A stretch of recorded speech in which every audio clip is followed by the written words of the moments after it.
2 Corinthians 5:17.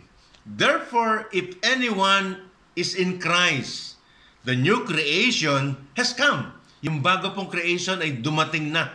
And the old has gone. The new is here.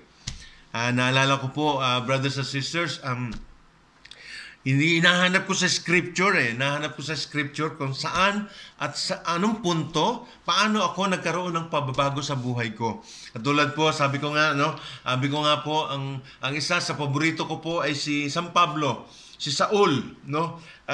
Katuwa po kasi yung encounter niya, yung kanya pong life-changing with God, life-changing with Jesus.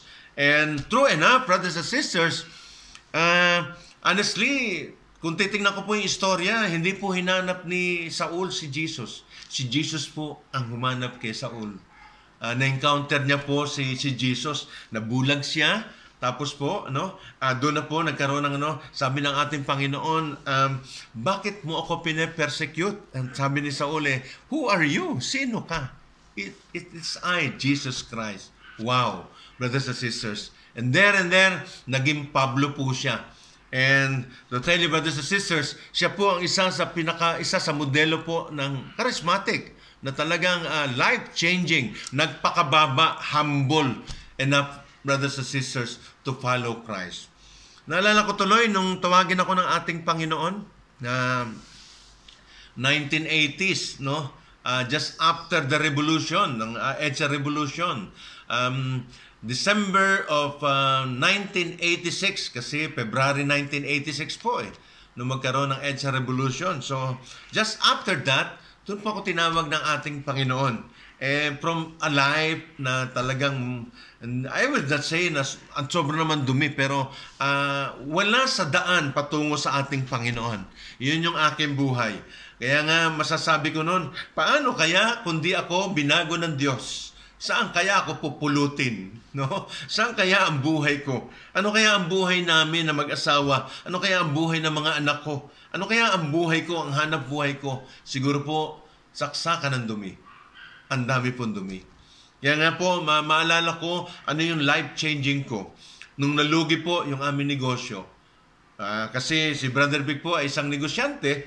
So, nung inalaw ni Lord na malugi, para po, kumbaga sa naalala ko tuloy yung isang negosyante na nalulugi, doon lang niya nakilala ang ating Panginoon.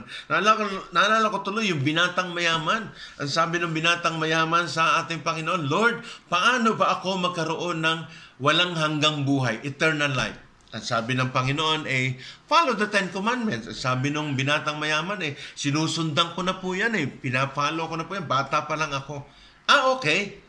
Sell all your possession and follow me. Hindi na kaya. Ngayon, naalala ko si Sakeo. Sakeo naman. Sakeo po ay mayaman. Kaya lang marumi ang buhay. He is a tax collector. No, it's not only a tax collector, but he is a chief tax collector, brothers and sisters. Siya po ay talagang mapakayaman. And na-encounter niya rin po si Jesus. Pero hindi sinabi ni Jesus, sell your possession. Si Sakeo po mismo ang naunang nagsabi, Lord, from now on, kalahati ng aking kayamanan, ibibigay ko sa mga dukha. At kung meron ako na daya, ika-4 na doble, ibabalik ko. Doon ako nagkaroon ng parabang, what you call this, reflection. Yung young rich man, saka po si Sakeo.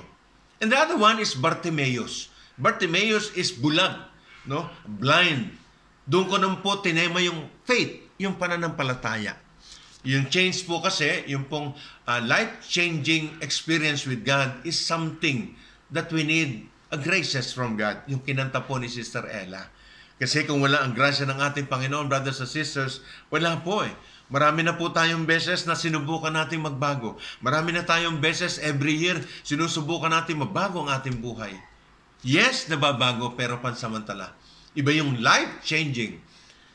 We're about 36 years with the Lord. This coming December ay 36 years with the Lord, brothers and sisters. Keep changing.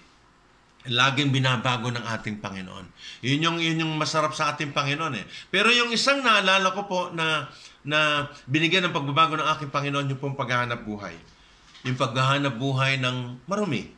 Yung paghahanap buhay na mayroong pandaraya. Yung buhay po na punong-puno ng pandaraya sa buhay, punong-puno ng kasinungalingan, yun po yung buhay na lumang buhay, brothers and sisters. At binago ng ating Panginoon. Unti-unti, tinuruan ako ng ating Panginoon sa banal na kasulatan. Unti-unti, tinuruan ako ng Panginoon paano po manalangin.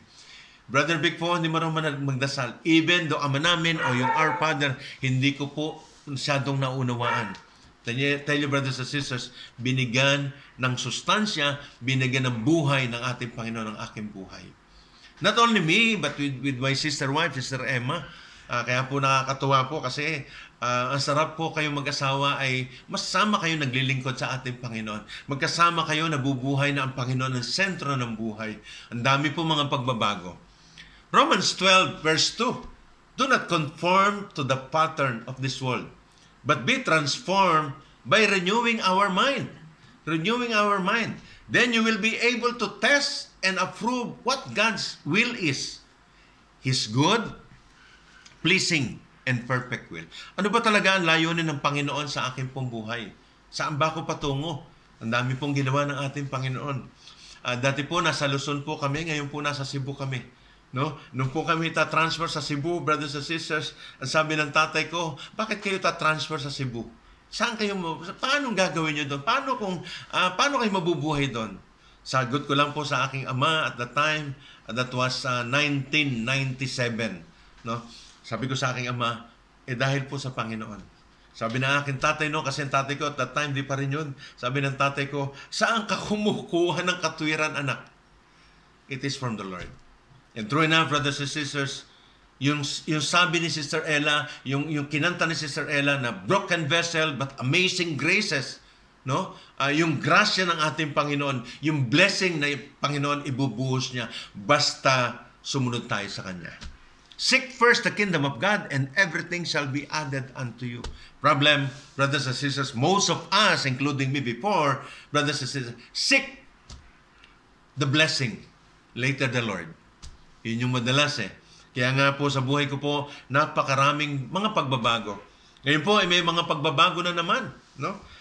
As I have shared, nakakatuwa Kasi meron namang bagong ipinagagawa ang Panginoon. May bago na naman pong, avenue.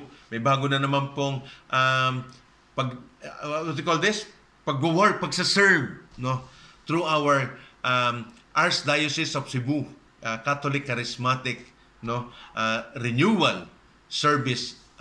Ito po ay isang ministry na kung paano po yung more than 30 Catholic Charismatic communities na nagsama-sama sa isang umbrella sa Archdiocese ng Cebu para po tayo po ang maging coordinator. And so of course the prayers kasi po hindi naman po natin ginusto, no? Ang Panginoon po ang as I always remember yung sinasabi lagi sa atin ni Brother Jing, do not push yourself. Let the Lord call you. Let the Lord calls you. Yun yung madalas ko. Pag hindi ka tinawag ng Panginoon, do not go. Pero pag tinawag ka ng Panginoon, go. Why? Why? Ngayon ko naunawaan When God calls us, He will equip us. Yun ang nabasa ko kay Brother Ali Aguspina, kaibigan po nating speaker dito sa Cebu. He is now the coordinator of the CARIS in Visayas region, brothers and sisters. Sabi niya, pag tinawag ka ng Panginoon, basta answer ka ng yes, huwag ka mag-alala. I-equip ka niya. Iaayos niya. Sasamahan ka niya, brothers and sisters. Kaya nga lahat po ng buhay po natin, pagka sa Kanya po natin itutuon, lahat po magkakaroon ng pagbabago. At ang pagbabago po ng buhay po natin, the life-changing of our life, brothers and sisters, it's for our own advantage. It's for our own good, brothers and sisters. Ang makikinabang po, ang Diyos, ang pakinabang po ng Diyos, makita pong mabuti ang ating buhay. Ang number po makikinabang, tayo, ako, ikaw, brothers and sisters. Ang makikinabang po sa atin, ang pamilya mo, ang mga anak mo, ang magulang mo.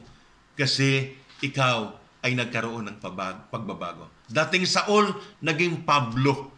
Yun yung isang bagay po na isang napakawagas, napakahusay. No? Dating Levi, naging Matthew. Dating Vic Cabral naging Brother Vic Cabral. And so, brothers and sisters, marami pong salamat. No? Nawa ito pong Be Inspired po na ito sa bawat sa po sa ating brothers and sisters ay magkaroon po ng what we call this, isang life-changing na every time na every Sunday na manunod tayo o join po tayo rito, meron at merong mensahe ang ating Panginoon. So let us pray, brothers and sisters. In the name of the Father, the Son, the Holy Spirit. Amen. Dear God, thank you for your amazing power and work in our lives. Thank you for your goodness and for your blessing over us. Thank you for your great love and care. That you, for your sacrifice, that we might have freedom and life. Forgive us from when we don't thank you enough, O Lord God. For who you are, for all that you do, for all that you have given. Help us to set our eyes and our heart on your afresh, O Lord God. Renew our spirit always. Fill us with your peace and joy. We love you, O Lord God. We need you so much this day and every day. We give you praise and thanks, O Lord God, for you alone are worthy. In Jesus' mighty name, amen and amen. In the name of the Father, the Son, the Holy Spirit, amen and amen. Praise God.